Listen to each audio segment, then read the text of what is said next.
सभी को मेरा प्रणाम।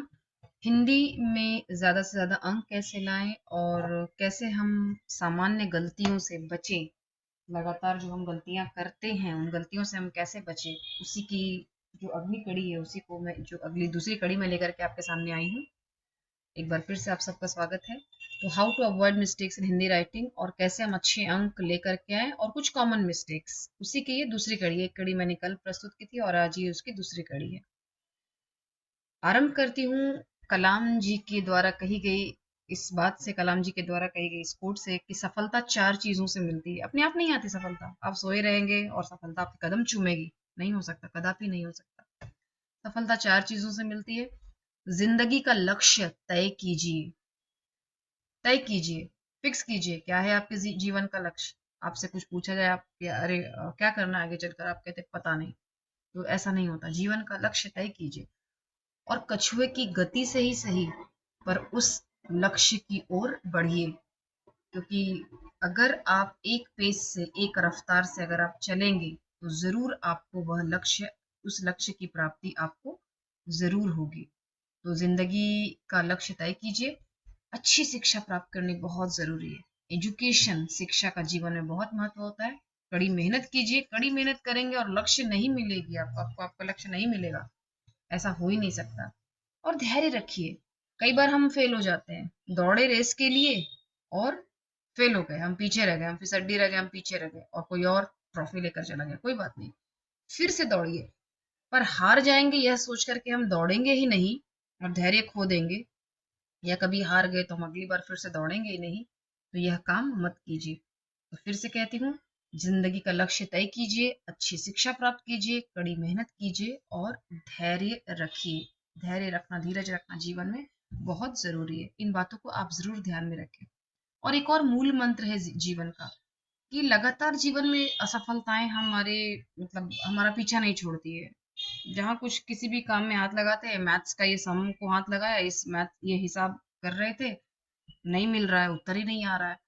इंग्लिश का एक कॉम्पोजिशन लिखने बैठे, समझ में ही नहीं रहा है, सूझ नहीं रहा है कि क्या लिखना है, कैसे लिखना है। खूब मेहनत की थी, इतने अच्छे अंक नहीं आए हैं। बिजनेस में हाथ लगाया, उसमें भी थोड़ी हानि हो गई, नुकसान हो गया, उसमें घाटा हो गया। लेकिन लगातार हो रही असफलताओं से निराश नहीं होना चाहिए। कभी कभी गुच्छे की आखिरी चाबी भी ताला खोल देती है। मतलब आपके द्वारा की गई, आपने सोचा होगा कि इसके बाद तो अब मैं करूंगा ही नहीं, फिर से पता चला कि वो जो आपने अंतिम बार जो प्रयास किया था ना, वही आपके लिए काम कर गया। तो इसीलिए हमेशा पॉजिटिविटी बनाए रखे, अपने जीवन के बारे में अच्छा सोचे। कभी ऐसा ना सोचे कि मैं यह काम नहीं कर सकता हूँ। आगे बढ़ते हैं और अब आते हैं पार्ट टू की ओर। पार्ट टू अर्थात आज का जो वीडियो है, जिस विषय पर बना है कि हिंदी में आप कैसे अच्छे से अच्छा अंक प्राप्त करें, क्या क्या सामान्य गलतियां आप करते हैं। तो जो गलती है इस कड़ी में, पहला है मैंने और मैंने। मैंने और मैंने, हम मैं कहते हैं। मैं मतलब आई, जैसा आप कहते हैं आई मी, ठीक है। तो वैसे ही हिंदी में मैं है। और जब मैं में कर्ता की जो विभक्ति होती है, ने लगा देते हैं। आपको पता है ना, सर्वनाम के साथ जब भी विभक्ति लगती है तो वो एक शब्द बन जाता है, मैंने। तो मैंने कोई शब्द नहीं है। मैंने आप बोलते हैं, स्पोकन लैंग्वेज है, आप उसका प्रयोग करते हैं, तो ये आपकी गलती है। इसको सुधारना आपकी जिम्मेदारी है। तो मैंने गलत है और मैंने सही है। गांठ बांध कर रखिए इस बात को। तो मैंने लिखिए उसी प्रकार से मैं और मैं अंतर है। मैंने पिछले वीडियो में भी मैंने बताया था कि जो मैं है वो एक प्रीपोजिशन है। In the classroom, in the home. और मैं एक सर्वनाम है, प्रोनाउन है, मैं, आई। तो ध्यान में रखिए। उसी प्रकार से जैसे मैंने लिखा है, वैसे ही हम लिखते हैं तुम। पर जब तुम्हें लिखते हैं तो ये आधा म होता है, तुम्हें। उसी प्रकार से तुम्हारा लिखते हैं तो ये म भी यहाँ पर आधा होता है। याद रखिए, पूरा म नहीं होता। ये कुछ बारीकियां हैं, बार बार देखिए, लिखिए, प्रयास कीजिए। ऐसा नहीं हो सकता है कि आप नहीं कर पाएंगे। तुझे पता है मैंने ये खाया, गलत है ये, मैंने ये खाया, मैंने यह खाया, ये खाया नहीं, यह खाया। तो बोलिए भी, उच्चारण भी शुद्ध कीजिए, बोलिए भी शुद्ध और लिखिए भी शुद्ध। अगले शब्द की ओर बढ़ते हैं। क्या है हमारा अगला शब्द? मैंने। अगला शब्द है क्योंकि। आप अक्सर जब भी, आप हमेशा जब भी आप क्योंकि का, अक्सर आप ऐसा होता है, मैं ये नहीं कहती कि हमेशा आप करते, एक तो क्यों अलग लिख देते हैं और क्यों की अलग लिख देते हैं। एक गलती ये होती है आपकी। क्योंकि एक ही शब्द है और इसमें हमेशा छोटी की मात्रा होती है। ध्यान रखिए, क्योंकि गया की, खाया की, सोया की, पिया की, मतलब जो भी इसमें की है, चूंकि, तो जब भी ये इस तरह से आता है, ये हमेशा इसमें छोटी की मात्रा होती है, क्योंकि। अब इसमें है निर्जीव। आप अक्सर या तो ऐसे लिखते हैं निर्जीव, रॉ का रेफार आप लगाते ही नहीं है, क्षमा कीजिएगा एक मिनट, यहाँ पे निर्जीव, निर्जीव, या फिर आप इस तरह से लिख देते हैं। अरे ध्यान में रखिए, निर्जीव, निर्जीव, मैंने पहले की वीडियो में बताया, निर्जीव, निर, तो ये जो निर है ये प्रीफिक्स है, निर, तो ये र का लोप हो जाता है और ये जी पर इस तरह से लग जाता है, निर्जीव, निर्जीव। तो उच्चारण नी के बाद आ रहा है, ध्यान देंगे, उच्चारण नी के बाद आ रहा है निर, तो ये हमेशा आगे वाले वर्ण पर एक क्राउन बनकर बैठ जाता है, निर्जीव, निर्जीव। अगला शब्द है, इन कॉमन मिस्टेक्स की जो बात कर रहे हैं, प्रतिष्ठित।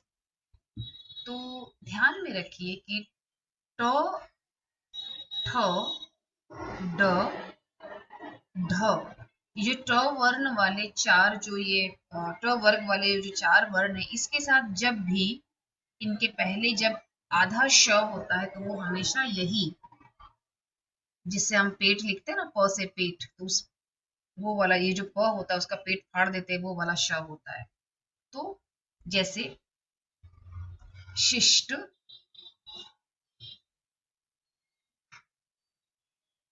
प्रतिष्ठा, समझ में आ रही बात? तो ये ट, ठ, ड, ढ, पृष्ठ, कुष्ठ, तो जब भी ट, ठ, ड, ढ के साथ आधा श होता है उसके पहले, साथ मतलब उसके पहले, तो ये हमेशा षटकोण का श होता है, ध्यान में रखिएगा इसको, प्रतिष्ठित। अब अगले प्रश्न पर जाते हैं, प्रश्न मतलब अगले शब्द पर जाते हैं जो कॉमन गलतियां हम करते हैं। व्यक्ति, आधा को शक्ति, भक्ति, विभक्ति, व्यक्ति, ती हम कह रहे हैं, लेकिन ये हमेशा मात्रा इस तरह से लगती है, व्यक्ति। इन कुछ शब्दों का आप अभ्यास कीजिए, शक्ति, मुक्ति, युक्ति, बहुत सारे शब्द हैं, तो इन शब्दों का अभ्यास कीजिए। व्यक्ति, व्यक्तिगत, सूक्ति, सूक्ति, अभ्यास कीजिए इन शब्दों का। आधा क और त में हमेशा जो मात्रा होती है वो छोटी ई की लगती है। अगले शब्द की ओर बढ़ते हैं, और क्या है आज के हमारे पिटारे में?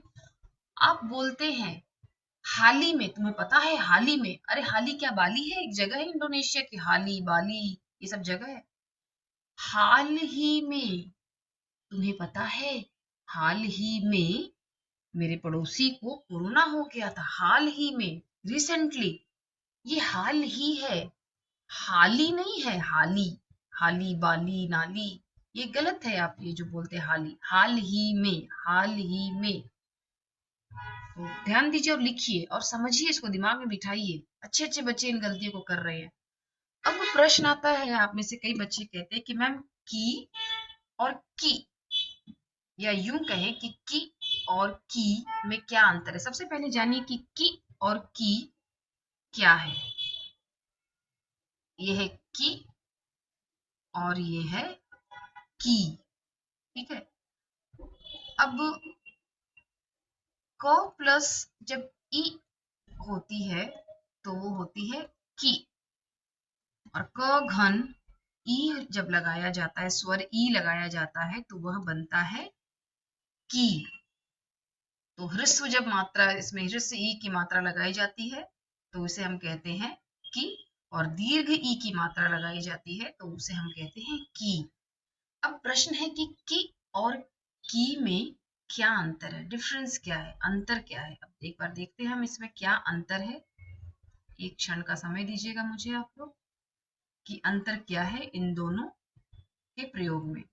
अब समझे इसे कि की का प्रयोग दो वाक्यों को जोड़ने के लिए किया जाता है। सबसे पहली बात, की का प्रयोग दो वाक्यों को जोड़ने के लिए किया जाता है। जैसे इंग्लिश में हम कंजंक्शन का प्रयोग दैट के रूप में करते हैं, दैट लिखते हैं कि टोल्ड दैट, उसने कहा कि। तो जहां पर भी आप दैट का प्रयोग कर रहे हैं वहां पर की का प्रयोग किया जाता है। उदाहरण के लिए मैं जानता हूं कि दैट तुम एक भले इंसान हो। मैं जानता हूं कि तुम एक भले इंसान हो।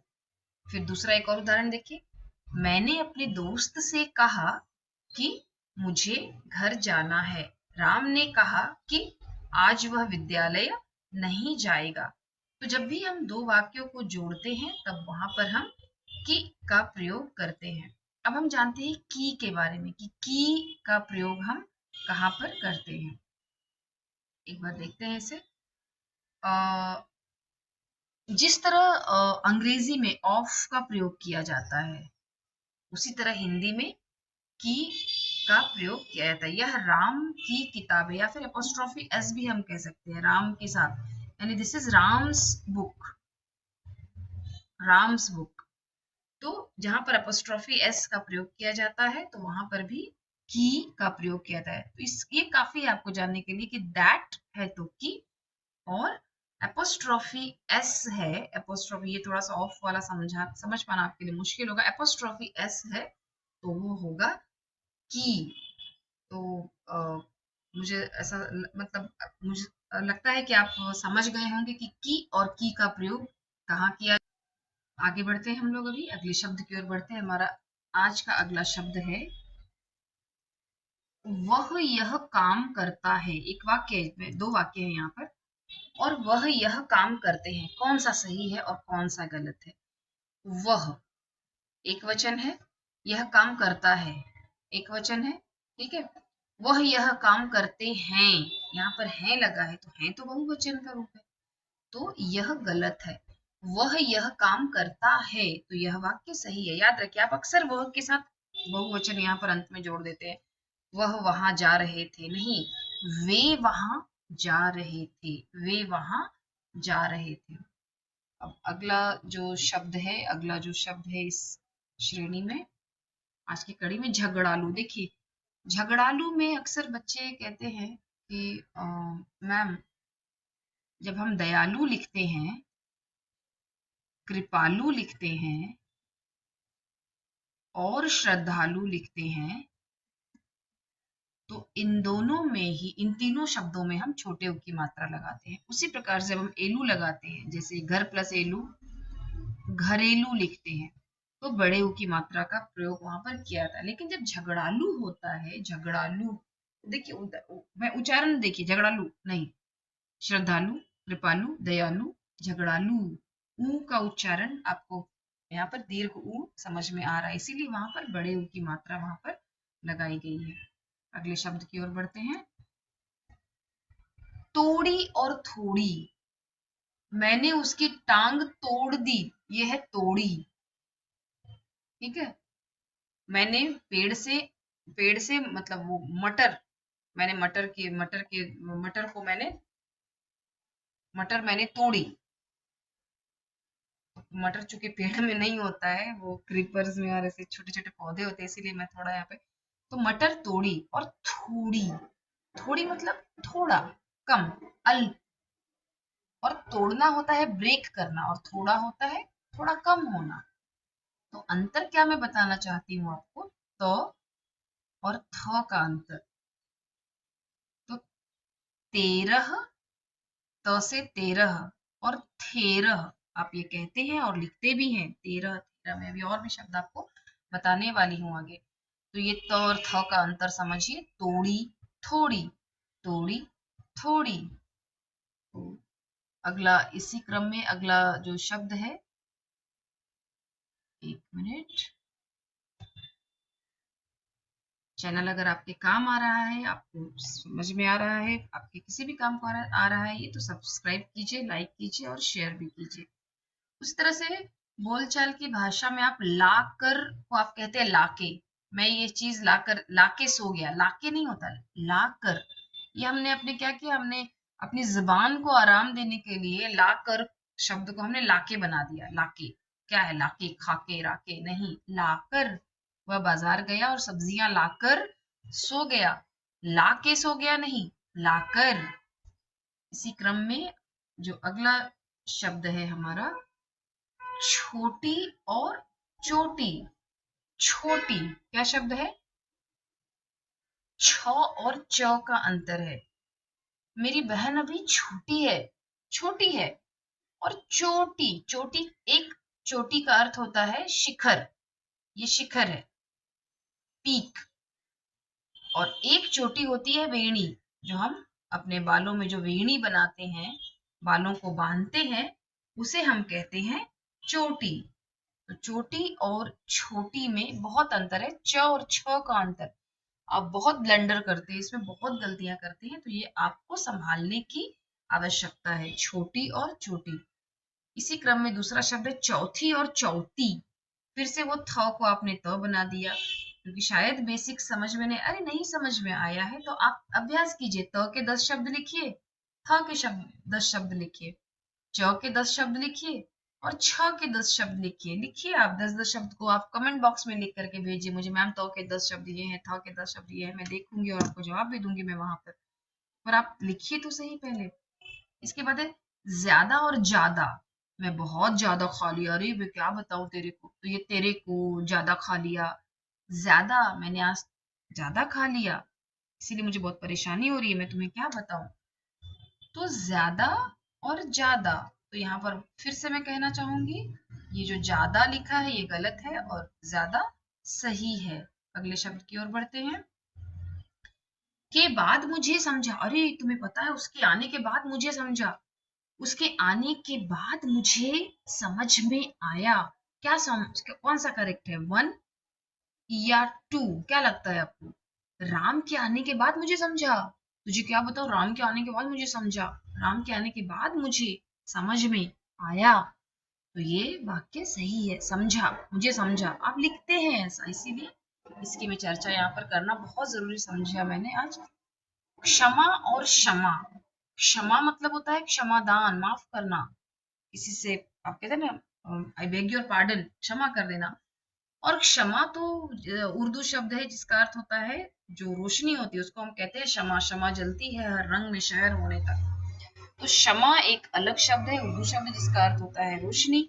और क्षमा मतलब होता है किसी से माफी मांगना। तो क्षमा और क्षमा ये दोनों बिल्कुल ही अलग हैं, अर्थ में भी और लिखने में भी। एक श है और एक क्ष है। तो क्ष के शब्दों का भी आपको अभ्यास करना है। एक बार फिर से जो सेमेस्टर 2 के बच्चे हैं, वापस एक बार बता दूं मैं आपको, 12 मार्क्स का प्रस्ताव है आपका। 8 सेमेस्टर 2 में 8 मार्क्स का पत्र लेखन है और सेक्शन बी में 20 मार्क का जो आपका लिटरेचर है। 4 चैप्टर्स आपको साहित्य सागर से पूछे जाने वाले हैं और 2 चैप्टर एकांकी संचय से आप बिल्कुल स्किप नहीं कर सकते हैं। तो स्किप करने का यहाँ पर कोई चांस नहीं है आपके पास। अच्छी तरह से पढ़ाई कीजिए, रीड करते रहिए। सभी को मेरा प्रणाम।